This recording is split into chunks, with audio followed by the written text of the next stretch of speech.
From outside the charred remains of a 3D technology warehouse, it's the IGN Digigods. So take off your thinking caps and please welcome two suspected arsonists, Mark Kaiser and Wade Major.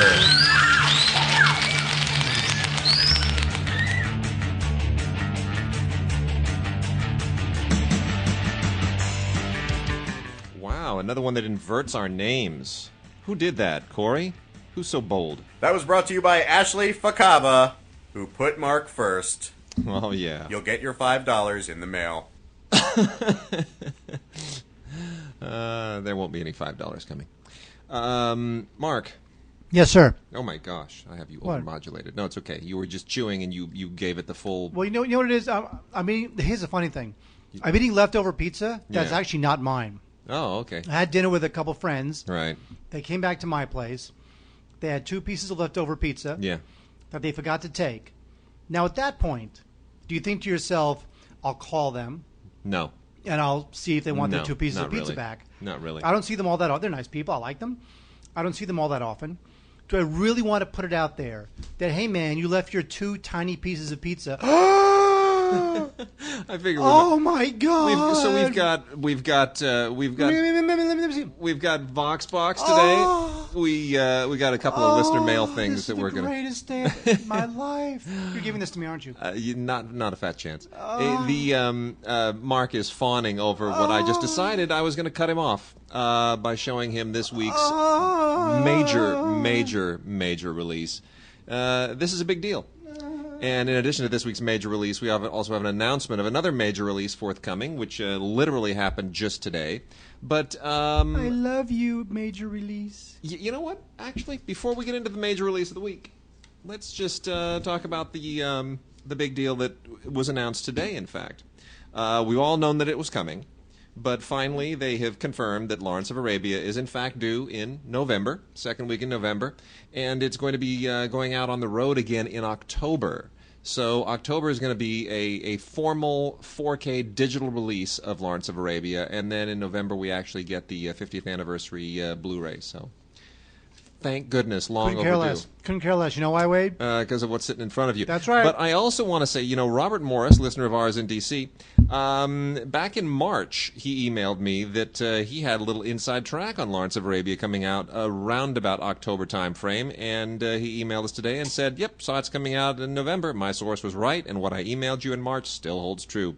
You're probably the only person that's more excited than I am. You know what? I'm pretty excited, but I think we're all equally excited. So... definitely a big shout out to Robert Morris there for calling that one back in March. He was ahead of the curve. Nobody else was on top of that, but he was. He sure was. So anyway, Mark, 50th anniversary Lawrence of Arabia announced today, big deal. But we're going to be talking today about a 60th anniversary release that you have in front of you right now. Tell everybody what it is. Singin' in the Rain. Oh yeah, One of the all-time greats. Which comes in one of those big gnarly boxes, kind of like Willy Wonka and Ben-Hur. It's the official giant, impossible to put on the shelf box that they save for all big deal Blu-ray releases. Here's what this has on it. Yeah.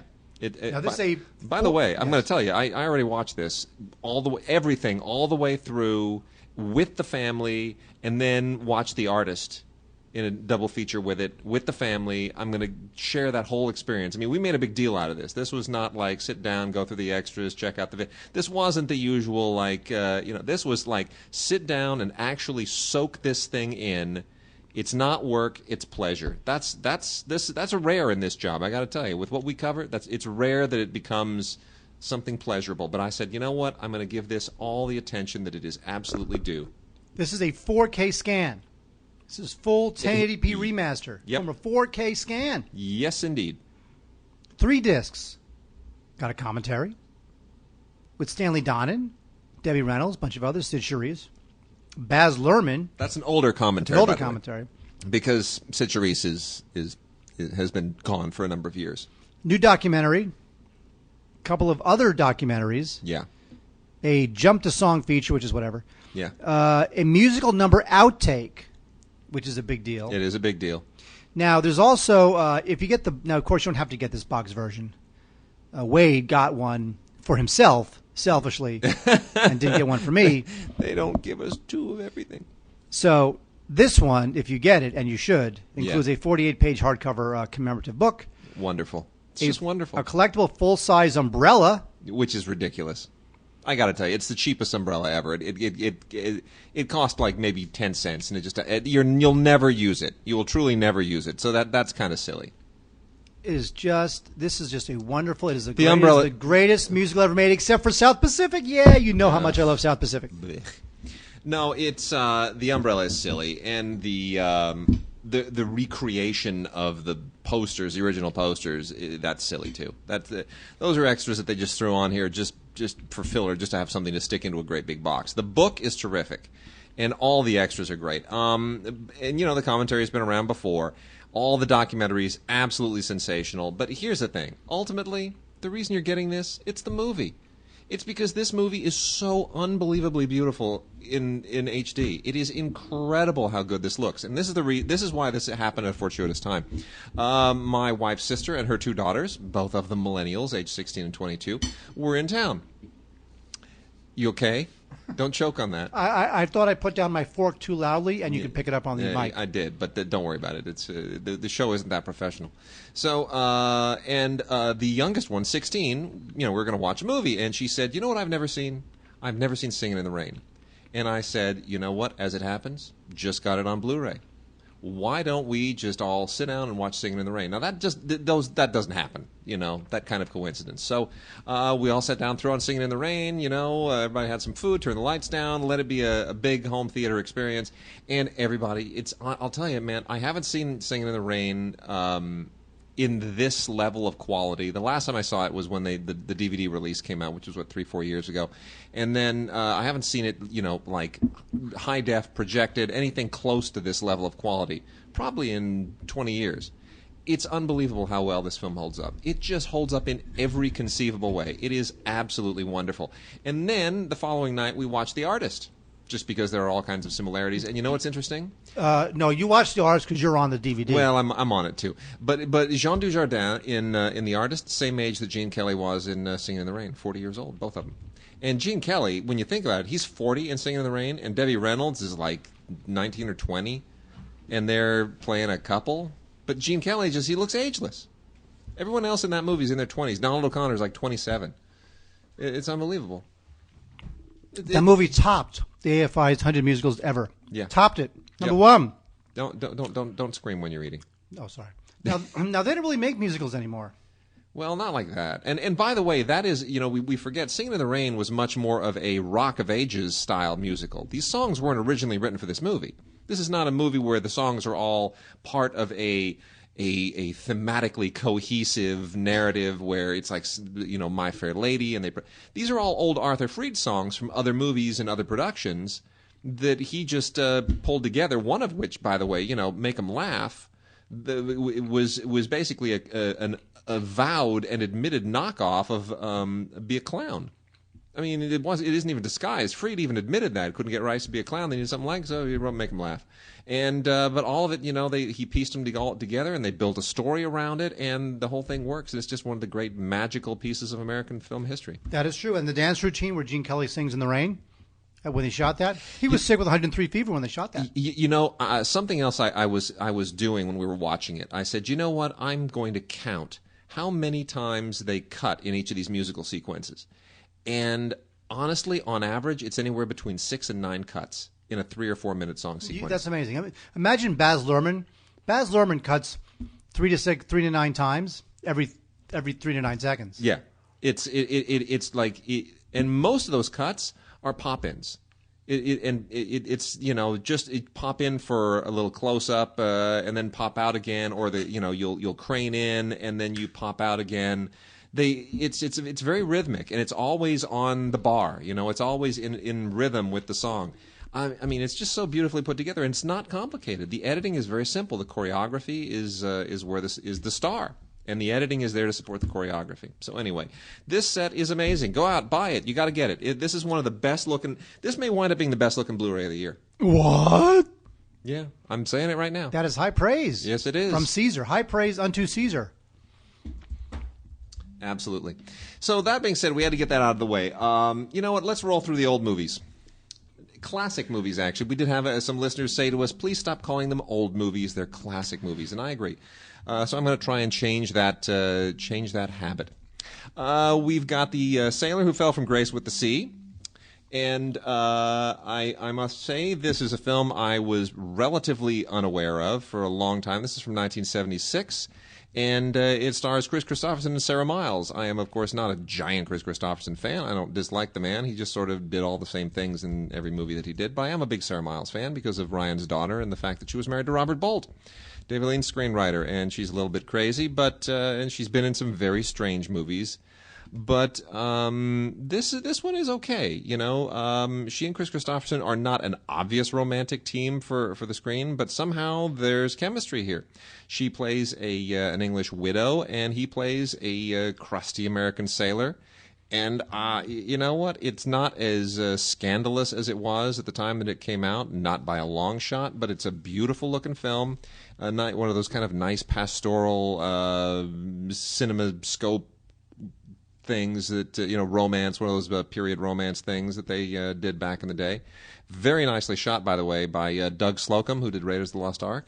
Yeah. Really nice cinematography. Yes. And it's a little dated. It has a whole 70s vibe to it, but it's okay. They did a nice job over at Shout Factory putting this out on Blu-ray, and I think it's worth checking out. So that would be Chris Christopherson and Sarah Miles in The Sailor Who Fell from Grace with the Sea. Oh, yeah. Wait, there's a film from the 1970s called Tales That Witness Madness. A very awkward title, Tales That Witness Madness. And this is a British film, and it's an anthology of horror sort of a film. It stars Donald Pleasence and Joan Collins and Kim Novak, and it's very bad. The movie was directed by Freddie Francis. Now, Freddie Francis was two things. He was a director and he was a cinematographer. Yep. As a director, he did nothing but crap.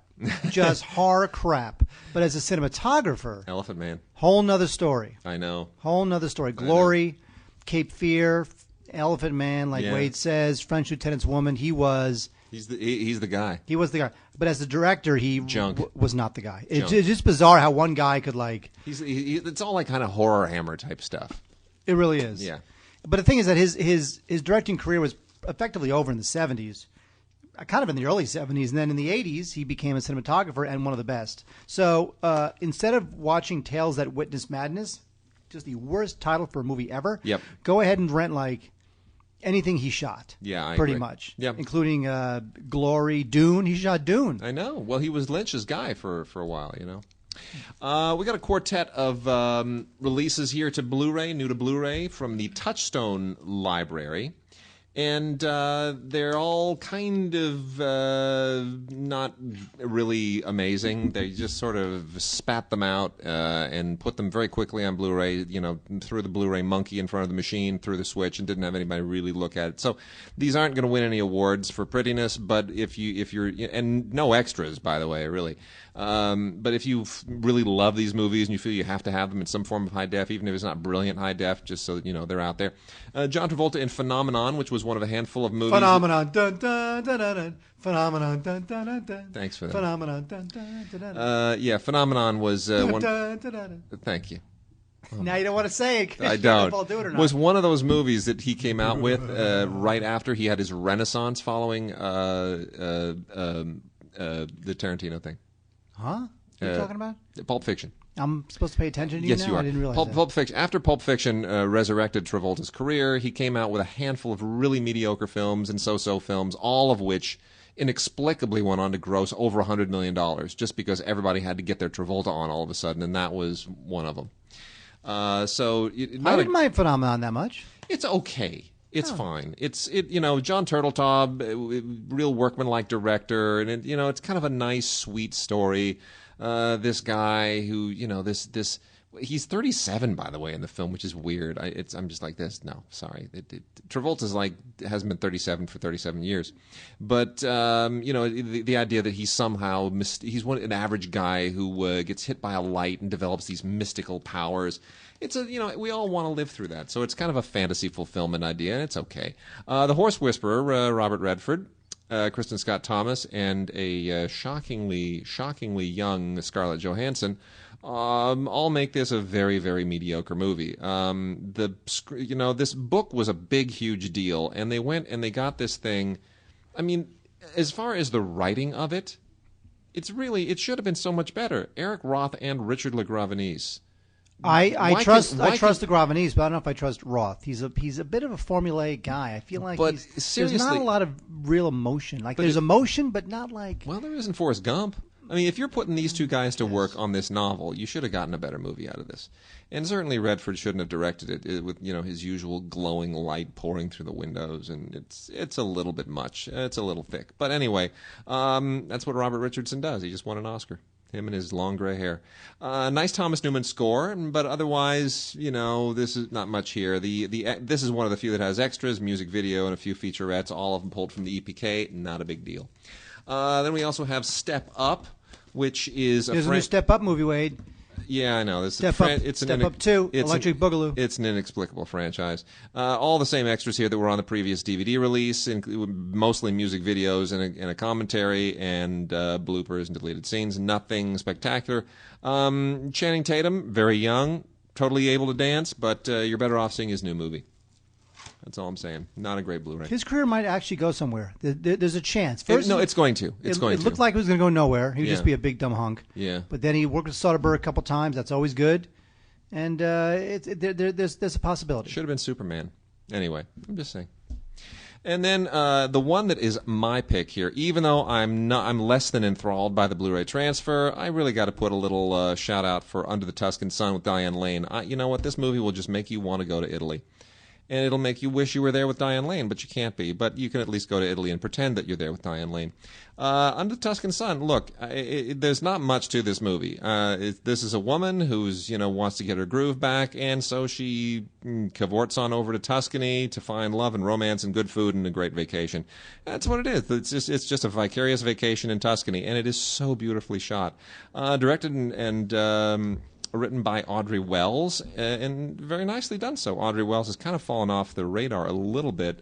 She was on a track to kind of become a big deal, at least as a screenwriter for a while, and I don't really know what happened. But anyway, based on the book by Frances Mays, and I love this movie. I think it's wonderful. Should be a better Blu-ray. They are claiming that it is newly digitally restored. I don't know what that means. It's not like this movie needed to be restored. I think what they mean is it's a new digital transfer. They're not using the words correctly. Even still, looks good, not great, but it's worth getting. It's at least worth watching as a Blu-ray. Wade, let's do some oldies, Wade. Oldies, but that doesn't mean they're goodies. The Lawless, which is with McDonald Carey and Gail Russell, is actually really not a bad little movie. It's about mob violence in a Northern California town, and it really isn't bad. The action is good, moves along nice. The romance is lame and kind of hackneyed, but it's got cool little bits of violence and no nonsense mob guys trying to make it in the big city. So there's definitely some good stuff there. There's also a little subtext about a newspaper man who's also covering the goings on in this Northern California town. So it's really not that bad. The Lawless, you'll probably never see it, nor should you. But your parents may have heard of McDonald Carey because he was pretty popular back in the day. Now, Film Chest, they sometimes unearth some oldies also, and they do love them some Roy Rogers. Here we have Roy Rogers and Trigger, the smartest horse in the movies, in Springtime in the Sierras. Now, this one is not the best Roy Rogers film, but it's certainly one that's not so bad. This is from 19... what is this from? This is from 19... It's got to be 30-something, 40-something, yeah. I wonder when this is from. What did it really say on the box? Yeah. I watched the movie, and I didn't even say on the box. Yeah, well... Interesting. Yeah. But actually, the best thing on this is that there's a 60-minute Easter special that aired in 1961, hosted by Roy Rogers and Dale Evans. And guest stars include Charlie Weaver and Eddie Arnold and the Limelighters. Yeah. Ooh. Anyway, Springtime in the Sierra is Roy Rogers at his nominal. Totally. All right, we got a bunch of stuff from Kino as well. Kino is really pumping out a lot of cool titles, a lot of cool Blu-ray titles. They acquired the Redemption library not long ago, and so they're putting out a lot of the old Redemption genre horror pieces on Blu-ray and DVD, and two new ones, Burke and Hare, not the more recent kind of British comedy made by John Landis, which is actually a pretty fun film. This is with Darren Nesbitt and Glenn Edwards, directed by Vernon Sewell. And this was made in the very cheesy but colorful year of 1972. And Burke and Hare, everybody knows they're the grave robbers, the famous grave robbers. And so there's a lot of mileage to be gotten out of this, whether it's more recently or in the 1970s. It just feels very dated in a kind of a cheesy way. But that being said, it's got a certain period kitsch to it that it kind of goes a little bit along the Hammer feel. And that being said, here's another one by Vernon Sewell that is much more in the Hammer vein, largely because it has Peter Cushing in it, The Blood Beast Terror. You can almost hear the organ music, can't you? This is Peter Cushing as essentially Sherlock Holmes, but not really Sherlock Holmes. The character's name is Detective Inspector Quennell. And it's basically Peter Cushing doing Sherlock Holmes. Just admit it. Although it's a much cheesier film than even a lot of his cheesy Hammer stuff. The Blood Beast Terror was made in 1968, a venerable year for exploitation films, be they British, Italian, Japanese, or American.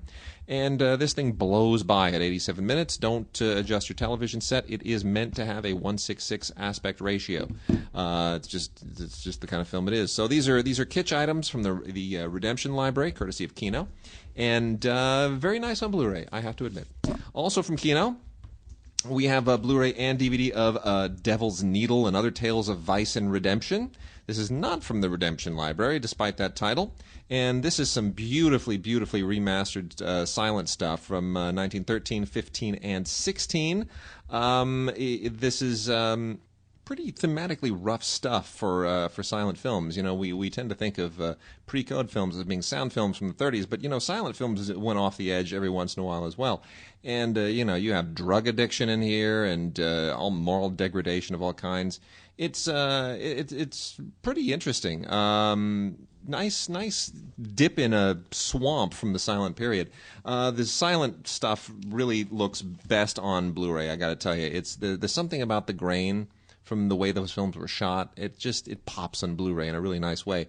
And then we have Buster Keaton, The Saphead, which is also on DVD and Blu-ray. Get the Blu-ray. This is so worth the double dip. And Saphead is wonderful. A real underrated Keaton film from 1920. This is color tinted on top of that, so this doubly pops. And I don't know how you even not recommend anything Keaton.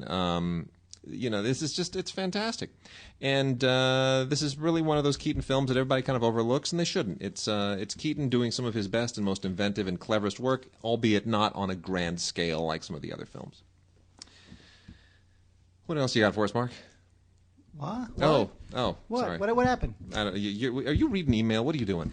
Well, you're talking about a bunch of crap I don't care about. Instead of talking about this week's Criterion.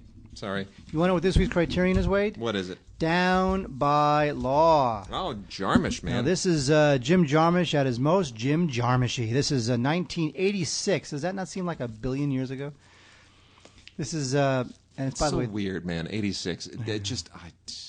But 86 was a different year. 86, there was a relatively interesting little underground American film movement going on. And Jarmusch was right on the forefront of it. And this is a great film. This is a film about these guys these three guys who there's an unemployed disc jockey and there's like this pimp and this Italian guy played by Roberto Benigni, and they're in a Louisiana prison. And what happens in the prison? That's what the movie's about. That's all I'll say. And it looks great. It's a low budget film, but it's a black and white film, so it does look good. It's got a bunch of great extras on it, including footage from the 1986 Cannes Film Festival, music video for Tom. Now Tom Waits was instrumental in it. He was in the film. The music is by John Lurie. The music's good too, but Tom Waits is actually in the film, and it has a bunch of other stuff too, including a Q&A with Jarmusch, where he He answers fan questions, and it's good. It's a good-looking movie. It's a funky, funny, interesting, quirky little film. It's the one he did right after Stranger Than Paradise. And I think Jarmusch is kind of like, he's a bit spent now. I don't really know what is Jarmusch even doing? I don't know. Does he just even do anything anymore? hanging out. Exactly. Broken Flowers was amazing, and then he came out. That was good. And then he did something after that was really crappy. That's true. But Broken Flowers with Bill Murray was good. So good. But anyway, so you know what? It's black and white. It's Louisiana. It's the Bayou. It looks grim, but it's really not. There's humor throughout, and I just like this film a lot. Down by Law. We have. I talk a lot about Olive and Twilight Time as really cool companies, little companies that went in there and they cut some deals with some studios to say, license us your A-list titles and we will do a better job for cinephiles with them. We got a couple here from Olive that are just terrific. Great Blu-ray releases this week. These are a big deal, both of them. Both from the Paramount Library, as most of this Olive stuff is. And I'm sorry, I don't know how Paramount is just... I'm glad that they let Olive run with these, but you got to wonder, why would you not have enough presence of mind to realize these are your gems, these are your jewels, these are your crown jewels? I mean, look, I understand that Paramount has thousands of films available to them, but for crying out loud, Mark, the original 1956 Don Siegel directed, Kevin McCarthy starring Invasion of the Body Snatchers. This is not just some film from the Paramount Library. This is like one of the films from the Paramount Library. Don Siegel, who would later go on to do things like Dirty Harry and become kind of a big action guy in the 1970s, really just nails it with this. And as we all know by now, Invasion of the Body Snatchers was a Cold War allegory at the time. And, the Red Scare and all of that dressed up as a movie about aliens. But it is just so good. Even though we're past in a post-Cold War environment, it is just still so good, so moody, so smart, so incredibly well done. And Kevin McCarthy, just nails it. He's got that big movie star head, and it's a great movie. Absolutely great movie, and it looks terrific on Blu-ray. Bravo, Olive. The other one, Mark, come on. Stop that. High Noon. Why would they not want to put out High Noon? I have no idea. It. Gary Cooper, Grace Kelly, produced by Stanley Kramer, directed by Fred Zinnemann, written by Carl Foreman. There's not every one of these people is legendary. Every single one of these people is like film history. This is unbelievable. I don't understand why. I don't get it. It has to go to Olive. But bravo, Olive. Bravo, because they did a great job. You get the making of High Noon on here, hosted by our good friend Leonard Maltin, who never ceases to amaze me with his just erudite insights. And lots of great interviews, obviously stuff with people who are long since deceased. So this is a lot of stuff you've probably seen before already, including interviews with John Ritter, Fred Zinnemann, Stanley Kramer, Lloyd Bridges. Nobody's still alive there. But this is a great film, and it's one of the great stories about this. And you totally see it. It's just the grain is so beautiful here, and the close-ups are so beautiful, and it's so important because that's what makes this film really work. There's a great story where Zinnemann was telling Gary Cooper, we make fun of Gary Cooper because he was such a granite-faced actor, and like he didn't. I never liked him actually. He never emoted very much, but he knew how to be a movie star, and he apparently wasn't giving Zinnemann enough emotion. And it was a close-up. It was like a big deal close-up, walking down the street. It's one of those walking down the street. It's in the moment, right near the end of the film when everything's going to break loose. And Zinnemann wanted more emotion, and he said, "Wait till you see it in the rushes." And sure enough, it was there. As soon as his face was 15 feet big, you saw all the emotion. He knew how to modulate it. He knew how to calibrate the performance based on the lens. It was just, that's each wrinkle. Oh, beautiful, just beautiful stuff. Gary Cooper gave his best performance in the film that he only appeared in for one scene. Which is? Wings. Oh, there you go. And then on the other side of that equation, Twilight Time. We got a bunch more great Twilight Time titles here, some they previously released. Remember, Twilight Time, you have to go to which website, Mark? TwilightTime.com, .org, no, .tv, incorrect. .net. Incorrect. I have it. It's these are the movies that were released by Twilight Time, so get them because they're really, really cool. .org. Screen Archives ScreenArchives.com. That was my next guess. You have to go to ScreenArchives.com to find the Twilight Time titles. It's Twilight Time. It releases these, but ScreenArchives.com is where you find them. We got Bell, Book, and Candle on Blu-ray, which, of course, is essentially the movie that largely inspired the TV series Bewitched, with Kim Novak and Jimmy Stewart. It's a lovely, wonderful film directed by Richard Quine. It's fantastic. You know, it's not completely Bewitched, but it's a nicely paced, very romantic, supernatural romantic comedy. It's terrific. Pal Joey with Frank Sinatra. You know, the funny thing about Pal Joey, they're talking about that today on Blu-ray. You know who was not in Pal Joey? Oh, a lot of people. Melissa McCarthy wasn't in it. Harrison Ford. Carrot Top wasn't in it. Gene Kelly's not in it. What? You know why that's interesting? Because he died. Because Gene Kelly, before he came to Hollywood, was in Pal Joey on Broadway. What? Wouldn't you have expected him to be in the movie? That happens all the time. Isn't that weird? They're in the Broadway play and they're not in the film? I know. Happens all the time. And this was 5 years after Singin' in the Rain. Go figure. And yet Sinatra is in it. So that's a peculiar thing. But you know what? Pal Joey is still a really fun film. Very nicely done by George Sidney, who was one of the great musical directors of the day. And it's a Rodgers and Hart musical, so it's kind of halfway toward Rodgers and Hammerstein. And it's fine. It's not as probably as fabulous as it should have been, given how popular the play was. But it's there. You know, it's an awfully fun movie, and Sinatra's a lot of fun. And then Bite the Bullet, which is I like this movie. Gene Hackman. It's a Richard Brooks film, so it's got that grit, that edge to it. Yeah. Made in 1975, and I like as far as Richard Brooks movies go, I think I like The Professionals better, a few of his others, but this is certainly a good one. It's a decent late era Western. You know, those early to mid 70s Westerns still kind of have a little something to them. So, Bite the Bullet is certainly worth checking out, as is The Roots of Heaven, which I had never seen before.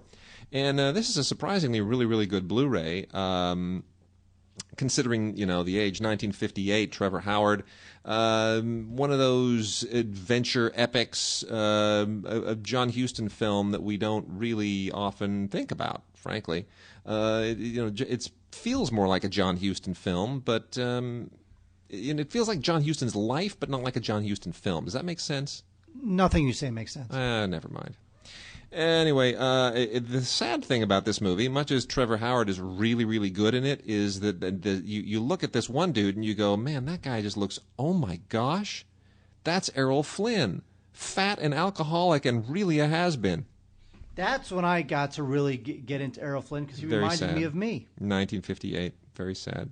I think one reason this movie just sort of didn't get a lot of traction is because it came the year after Bridge on the River Kwai, and I don't know. Not so much. But it's I don't know. I'm waffling on this one. Anyway, forget it. Here we go. These are the two big Twilight Time releases of the week, and again, I don't know why these films were released by their respective studios. 20th Century Fox should have had more foresight to realize that Those Magnificent Men and Their Flying Machines is a really great movie. But they didn't. They let Twilight Time have it, and thank goodness, because it's an awful lot of fun. If you haven't seen this, Ken Anakin directed this. There's a sequel to it, and the sequel's not as good, but this is such a fun, crazy period comedy that just takes you back to a period when innovation and aviation and all of these eccentric ideas, it was like wide open. And you don't really get that unless you read the subtitle to the film, which is a lot like Dr. Strangelove. It's not just Those Magnificent Men and Their Flying Machines any more than it's Dr. Strangelove. What's the subtitle to Dr. Strangelove? It's Dr. Strangelove or... You really think I don't know that? Go ahead. Hit Do me. you really think I don't know that? No, I know you know it. The Empire Strikes Back. Thank you. How I learned to stop worrying and love the bomb. See, now it makes sense. In this case, it's Those Magnificent Men and Their Flying Machines, or How I Flew from London to Paris in 25 hours and 11 minutes. You dragged that out, didn't you? I did. Made that Because it's funny. How I flew from London to Paris in 25 hours, 11 minutes. And that right there, you're like, oh my gosh, it's got to be hysterical. And it's a crazy competition, and it's nuts, and it's a wonderful flashback to a great time. And then lastly, from the Columbia Library, again, courtesy of Twilight Time, is the fantastic, wonderful Cover Girl. You know, Rita Hayworth was a student of my father's. Her father was the dancing instructor at my father's school. And so I grew up hearing a lot of great stories about Rita Hayworth as a little girl, as a teenager, growing up. And, you know, never a bad word to say about that amazing woman and one of the great movie stars of all time. Here, it's Rita Hayworth who steals this movie, despite the fact that she is alongside somebody else we talked about earlier, Gene Kelly, who in 1944 was kind of fresh into his Hollywood career. So it was still big-time Rita Hayworth, and Gene Kelly was definitely the second tier here. And Charles Vidor, another one of the great Golden Era directors, directed this. And you know what? I'll tell you, all this is a great, big, full-blown Technicolor salute to how glorious and fabulous Rita Hayworth is. And, you know, it's you got these amazing Jerome Kern and Ira Gershwin songs, but it doesn't matter. It's just all about Rita Hayworth. She just glows in this movie. She is just so beautiful. She's so radiant. She's so perfect. This is what movie stars are made to do. And any movie star today, they just pale by comparison. It's just amazing how wonderful she is in this movie. Yeah, we don't really have any, what glamorous movie stars do we have now? Like old school glamour. I don't know. Angelina Jolie, maybe, kind of, sort of, not really. No. I don't know. Who is that? Nicole Kidman? No, not really. I mean, No. Nicole Kidman's kind of done, right? Yeah, pretty much. I mean, I don't know who's out there who's kind of, Real quick, carrying that torch. I want to nail a couple of Miramax titles that are out on Blu-ray as well. O, which is the teen version of Othello, starring Julia Stiles and Josh Hartnett and Mekhi Phifer.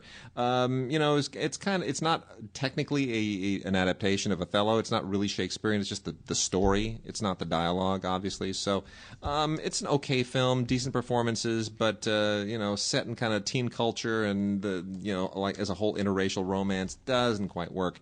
And Jackie Chan in Operation Condor, this is the horrible, miserable, disgusting, vile, awful English dubbed version of The Armor of God that should never be seen by anyone, even if it's on Blu-ray. So I cannot recommend this, but I do recommend that you dig up The Armor of God 1 and Armor of God 2, Operation Condor, and take a look at them in proper import versions so that you can get ready for the third film, which now, some 20-odd years later, is coming out shortly. Yay! Jackie's finally come out with another Armor of God film. Isn't that great?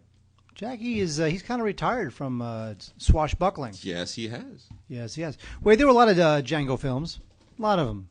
There's really only two that matter. One is the original. And the one that Tarantino just made. Yeah. It's going to be so good. Come on. I'm kind of looking forward to it. Of course you are. Yeah. Stop it. Now, of the Django films that came after the original and still the best, yeah, we have Django Kill. This is by stars Tomas Milian. It's directed by a guy named Giulio Questi, who directed a terrible, horrible film called Death Laid an Egg. Oh, my gosh. That was the name of the film, Death Laid an Egg. And it was co-written and edited by the guy who co-wrote Once Upon a Time in America and Last Tango in Paris. So you'd think it'd be better, and yet it is not. So anyway, Django goes to this town called the Unhappy Place, and the movie's very violent, but it's sort of that cheesy Italian, late 60s, violence that's just ridiculous. Yeah. Where it's like, you know what I hated about those films? That every single gunshot, even if the gunshot was in the middle of the desert, there was still that studio sound library echo on all the gunshots. I hated that. It annoyed me. Anyway, Django Kill, not good. Now, wait, we have another film that's kind of like that. This is from the Hammer collection. Now, Hammer, as you know, is almost synonymous. Wait, synonymous. Yes. With, should we say, good horror or bad horror? Both. Some of them are great. Some of them are terrible. Actually, some of them are great. But actually, the Hammer brand was recently resurrected for Let Me In, and it's kind of gone nowhere since. It's kind of weird. Well, they also did the Raven, which.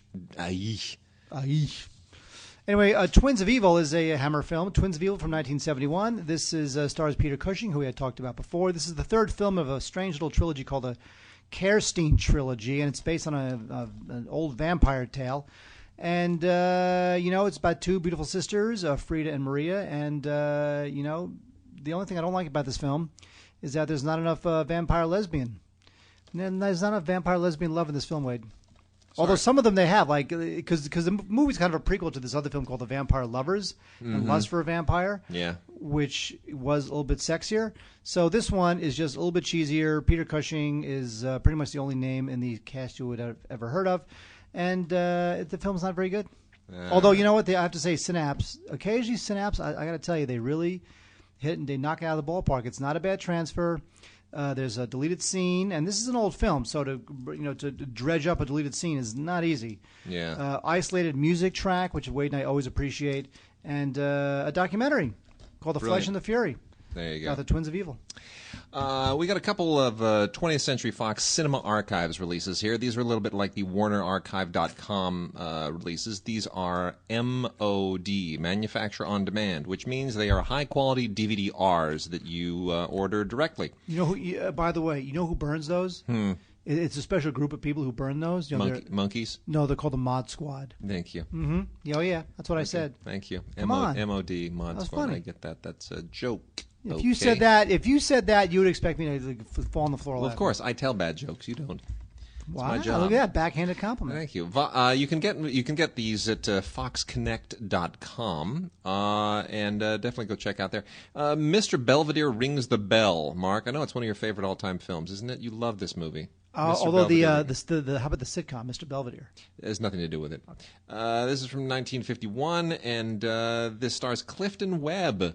An unheralded and long absent star, along with a young Zero Mostel, believe it or not. Directed by Henry Coster, and it's a sweet film, really, about this guy who kind of lights up an old retirement home. And it's a little bit like some of the same vibe that you get in more recent movies like Cocoon. I can't believe I'm calling Cocoon recent. But relative to this, it's recent. It's a sweet film, a nice classic to rediscover from the 20th Century Fox vaults. Probably more worth renting than owning. And then also much better is, and this is kind of sad to me too, because this was a film that was specifically shepherded by Daryl Zanuck, whose son Richard Zanuck recently passed away. I know. And that's just really... Jaws. I know. Anyway, this is the original, beautiful black and white version of Kidnapped, the Robert Louis Stevenson Kidnapped, which is a movie that I've always thought they needed to remake it. That would be such a great adventure tale to remake, especially with the whole, if you do it in the style and at the scale of Pirates of the Caribbean. Oh my gosh, it'd be just great, Get Kenneth Branagh to direct it. I'm dreaming, I know. It's never going to happen. I hit the mic. But, and good for you. Good for you, Mark. You should be very proud. No, this is a really terrific production of this. A lot of great actors in here, including John Carradine and Freddie Bartholomew and Ralph Forbes. It's a really solid cast, a very nicely done film from the late 1930s. And if you want to see the definitive film version of this, I can't believe it. They haven't done another one since. So you got to stick with this, DVD-R version of Kidnapped from the 20th Century Fox Cinema Archives. And then lastly, as far as classic films, I'm not sure if this qualifies as a classic. I'm going to show Mark the cover of this just to make him laugh for a second. Mark, this is Chesty Morgan's Bosom Buddies. Yeah. The only bosom buddies I care about is the same one you care about, with Tom Hanks and Peter Scolari. Yes, exactly. Anyway, Chesty Morgan, kind of a somewhere between exploitation and porn. And this is an imaged Blu-ray from the Something Weird video library, and it includes 3 films: Deadly Weapons, Double Agent 73, and The Immoral 3. The only reason that I can kind of recommend this is because these 3 films were all directed by the wonderful Doris Wishman. They are not among Doris Wishman's best films. They're actually among her worst films, unless you just think Chesty Morgan and her magnificent, enormous assets are worth watching in 3 consecutive movies. It's about 3.5 hours worth of boobage here, but Doris Wishman's movies are at least always amusing. There's always something of a subtext to them, even if she didn't necessarily intend it. And it's exploitation film history. What can I tell you? Doris, by the way, wonderful lady. I was proud to have met her. You did an extensive interview with her for your documentary Schlock: The Secret History of American Movies. Yes, we did. Actually, it's called Schlock, or How I Crossed the European Frontier in 25 Hours and 11 Minutes. Indeed. So I'm going to get us into a Vox Box right now. Wait, stop that. Wait a second. What? You were going to do that without me singing the song? Oh, almost. It's Vox Box. Hey, Mark and Wade. I was looking over my collection the other day, trying to find something to watch, and I came across a number of movies I realized I have never seen. Now, I grew up in the 80s with a VCR. I can never remember a time when owning a movie and being able to watch it at home was a new and incredible thing. For me, it's just always been that way. Yet I, along with everyone listening to this podcast, as well as the two of you, I'm sure, have a very strong desire to own not only every movie that we like, but every movie important to the culture of film and its history. And it's not just keeping up with the latest format. I still have a working VCR, because I have a number of movies that aren't available on DVD.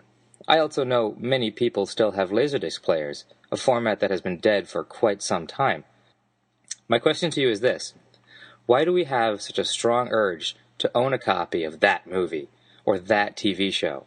Especially in a time when so much is available to stream online, and when digital copies are available.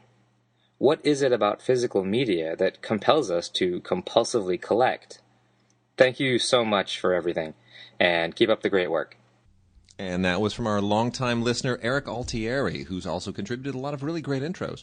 I think that's a great question, and ever since he sent that to us, I've been kind of mulling that because, I grew up at a time when you could not own movies. You did too.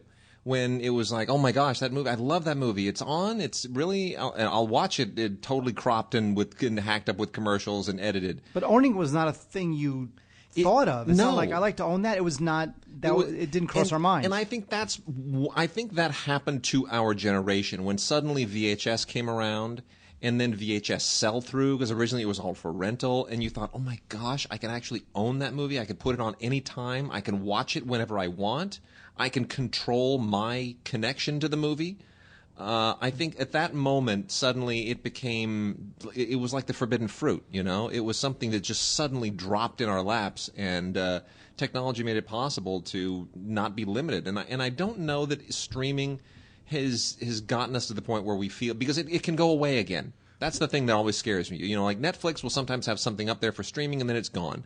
And if you have it in your hands, you have it in your closet, you know it's there forever. And even if the internet goes down, if anything but the generator that you have in your garage, you can still watch it. I also think it's more elemental than that. I think that people collect movies because it reminds them of their childhood, or it reminds them of the first movie they saw with their future wife, or it reminds them of parts of their past, or it's stuff that they loved as a kid. Yeah. I have movies, look, it's Fast Times at Ridgemont High, a classic, but I just bought it on Blu-ray a couple days ago. I'd never had it. Yeah. Because when I was a kid, I loved that movie. And when I look at it, it just brings back memories of my childhood or whatever.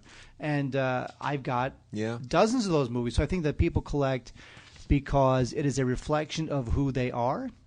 When people come over, they can see the albums they have, the CDs they have, the DVDs they have, and they get a sense of who that person is. It's a reflection of who you are, and it's also a way to reconnect with old memories and old events and people that you knew through these communal experiences like movies. So I think it's actually more elemental than that. But I get what you're saying, and it is an interesting question. I know that, like to me, there are people who collect stamps. They collect even. To me, movies are almost like baseball cards, where you collect baseball cards because there's that continuum. The guy who was famous when your father was a kid. Yeah. That's the draw of like collecting baseball cards. Yeah. Or the people who you loved as a kid growing up when you first learned to love baseball. Well, sometimes with Blu-rays, you buy the movies that you learned to love when you first learned to love movies. Yep. So it's a great question. It's a thought-provoking question, and we'd love to hear more stuff like that at Gods at Digigods.com. Right on. Voxbox, email, whatever it takes. Oh, what? No. Okay. No. So, I hit the mic now. That was my problem. I'm sorry. I'm a bad man. We're going to talk about some new movies. We talked about this last week. No, we didn't. Yeah, we did. Did we? Decoy Bride, yes, we did. Oh, yeah, sorry. Never mind. I declared it horrible.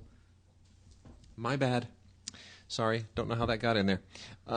Salmon Fishing in the Yemen is out this week, and this was a big pickup at Sundance, and kind of a big deal, and everybody thought it was all sweet and romantic and wonderful, and a huge amount of money was paid for it by CBS Films, which shocked everyone because they thought, okay, what's wrong with them? They are way overpaying for this movie, and sure enough, they overpaid for it. It didn't perform up to the expectations that one would have associated with the amount of money that they paid for it.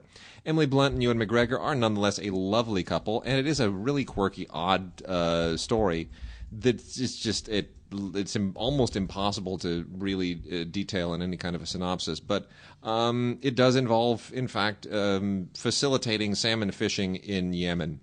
And Ewan McGregor is the British fishing expert who's supposed to make it happen, and Emily Blunt is, just she's lovely as she always is, and I think this is a really cool film. It doesn't make an awful lot of sense, and it's apparently based on a true story, which I find is kind of odd, but nonetheless, it was declared a pure delight, a smart original comedy treat. This one is one to see by Pete Hammond at Box Office.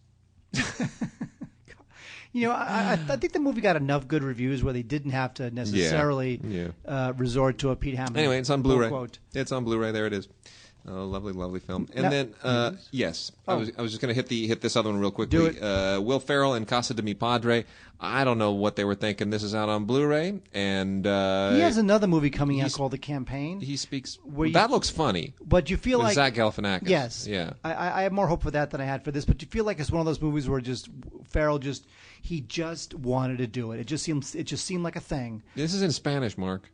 It's in Spanish. It's Will Ferrell. I don't think he saw this as being a $20 million opening weekend film. I guess not. It's just something he wanted to do. I guess it's modestly funny.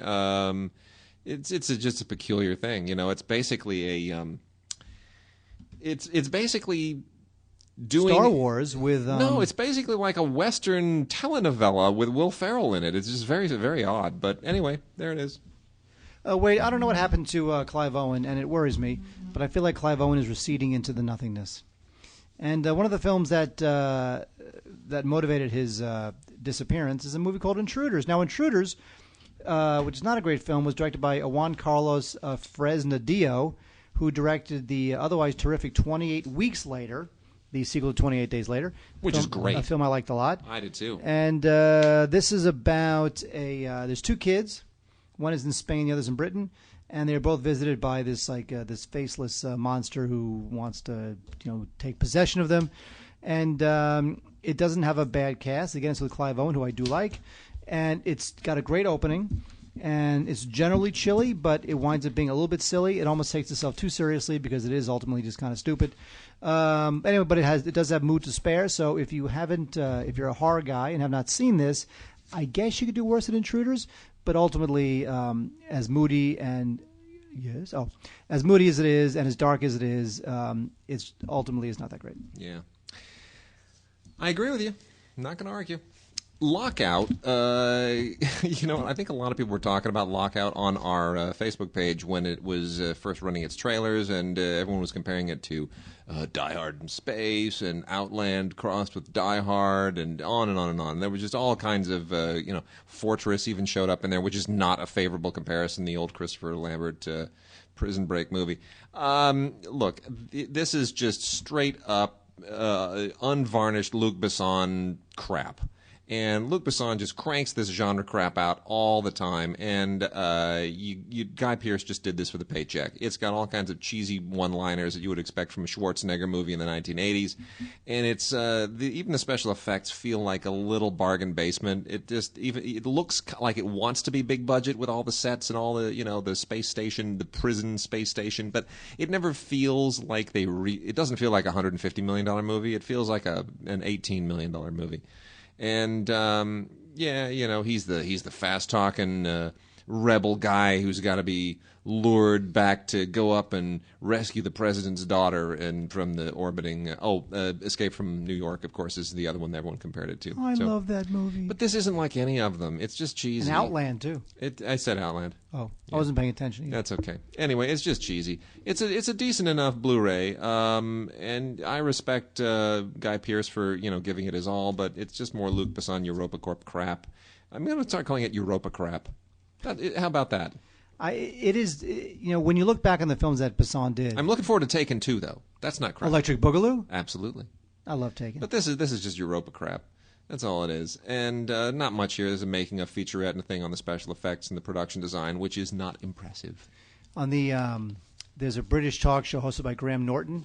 It's kind of a freewheeling show. Love Graham Norton. He used to be on Father Ted. And I liked Father Ted. I actually watched that Father Ted. I liked it. You remember when he was on Father Ted? He was on like 2 or 3 episodes. No, I don't. He's like this really hyperactive, borderline gay priest, and he was there with all of his youth kids, and they were occupying the trailer that Father Ted and Father McDougal wanted to go on vacation in. You don't remember that? I do not. Okay, never mind. There's a funny thing. Liam Neeson appeared on Graham Norton's show, and he gets great guests and gets them to do fun things. Yep. There's this woman in the audience, Graham Norton's studio audience, who is a big Liam Neeson fan, and they grabbed her cell phone out of the audience, and they had Liam record his little speech from Taken, where he says, whatever he says, I'm going to hunt you down, I'm going to find you, I'm going to kill you. I'm a man of many talents, whatever he says. He records that into her answering machine, so that when people call this woman, Liam Neeson says, you have reached whatever her name was. Yeah. You have reached Betty. Oh, I will hunt you down, and when I find you, I will kill you. Leave a message at the beep. It was funny. Okay. You weren't even paying attention. Wade, Abel Ferrara is a. Abel Ferrara. He's one of those guys. I love him. I just wish he had made ultimately more good films. I agree. I just love the fact that a guy like that is around. He's a bit depraved. If you've seen movies like Bad Lieutenant, he's a little unstable too. He is unstable. He's a bit like Tony Kaye. You get the feeling that if Tony Kaye could just like harness all of his ridiculousness, into focus and make a movie, it could be a great movie. Yeah, I agree. Anyway, 444, Last Day on Earth is Abel Ferrara's latest film, or at the time, and it's about the last day on Earth. Willem Dafoe plays an actor, and Shanlin Lee, who I guess is Abel Ferrara's girlfriend at the time, plays a painter, and literally the movie is about the last day on Earth. The Earth will die at 444, and everybody will die with it. And obviously, it's a bit allegorical. And how does it compare to that Steve Carell movie? Huh? How does it compare to the more recent Steve Carell movie? I didn't see that. A little Searching for Friends at the End of the World. I didn't see that. Yeah. Anyway, it's an interesting film because really, what I like about this film is that it ultimately strips down existence into what it really is, just a man and a woman and a need to connect, and you realize that the last moments on Earth, that's all that ever really mattered. Porn.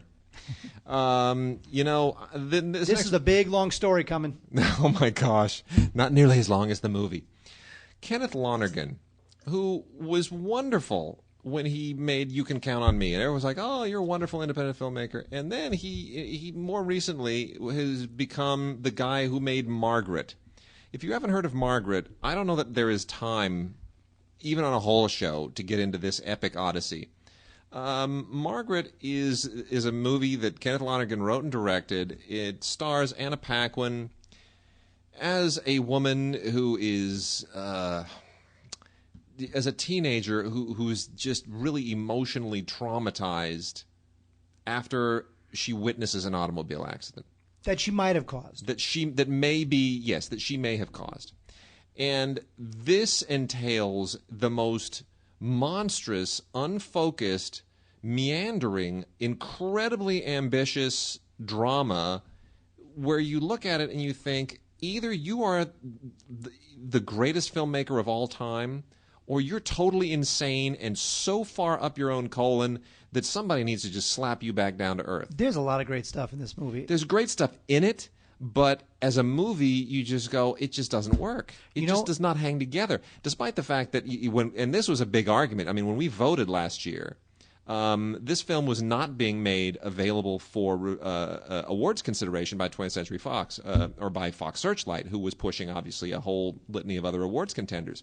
And the various critics groups had to pressure them to actually make this film available to be seen, because it had been released in like 2 cities, and it was like a nothing release, and they're trying to bury it because there were lawsuits flying back and forth, and I think those lawsuits are still going between Lonergan and the producers. And like several members of the group saw it and declared it the greatest film ever made, the greatest thing ever introduced into human culture since the Mona Lisa. I don't remember. It was ridiculous how hyperbolic some of those emails were. But ultimately, look, the movie, there's a theatrical version and there's an extended director's cut. Now, Scorsese had something to do with the extended director's cut, did he not? He did. He facilitated it actually coming to fruition. I think it wasn't going to happen for the lawsuits and all that, and I think somehow Scorsese got involved and greased the wheels, so to speak. But I honestly, I can't get through either of them. Really, I can't get through either of them. You know what? This movie is basically Lonergan's Magnificent Ambersons, where you get a sense that there's a great film. There's a great film in there somewhere, and it's still a terrific film to watch. But you just know that the masterpiece is in there, and it was not given the chance to come out. But he edited it for years, Mark. He spent years. If you can't find the great movie in the material after like 2 or 3 years of editing or whatever it was, I mean, give up. But I don't know if that's him, or I don't know if that's a problem with the material or a problem with Lonergan. I don't know. And then a couple of films just to finish up with. Friends with Kids, which a lot of people found to be unbelievably annoying. I think it has a very, very cute cast, but they're kind of trying to make a low-budget ensemble comedy that rides off the fact that a bunch of these people were actually in Bridesmaids. So they think, oh, look, they were funny in Bridesmaids. So John Hamm and Kristen Wiig and Maya Rudolph and... they're all back again. No, not really. Not even close to being Bridesmaids, but probably worth seeing. It's okay. And that's on Blu-ray. Probably worth a rental if you like the actors. It's decent enough. And then lastly, the bizarre Three Stooges, the movie, which just continues to confirm for me that the Farrelly brothers really aren't talented. Some people really like this movie. They thought it had a lot of heart, but I just think taking... 3 people who are not the Three Stooges, including Sean Hayes from Will and Grace, playing Larry, and dressing them up in a Three Stooges homage that involves like reality television and orphanages. I know, it's like the Jersey Shore cast was on. I mean, give me a break. Come on, you realize who was supposed to star in this? This was like Benicio del Toro and Sean Penn. And I remember when Sean Penn was cast, you and I said the same thing. Bad idea. It happen. just won't happen. Not going to happen. And then very, very last is Mel Gibson in Get the Gringo. This thing came and went because Mel Gibson is just toxic these days. He is persona non grata everywhere in Hollywood. But this movie isn't bad. But the movie's not bad. It really isn't. So it's worth discovering. That's out on Blu-ray. Really, probably should be discovered on Blu-ray. Mel gets a bad rap as an actor for stuff that he does as a private individual. You know what? If you can separate the two, it's worth doing because he's good in this. But if you think that he's just so absolutely horrible that you can't watch him on screen without thinking about what a psycho he is, then you probably won't enjoy it. But anyway, that's from 20th Century Fox. Kind of getting buried, but it's a Blu-ray, DVD, and digital copy combo. Worth checking out. See you next week.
you'll be a hit with all the neighborhood kids.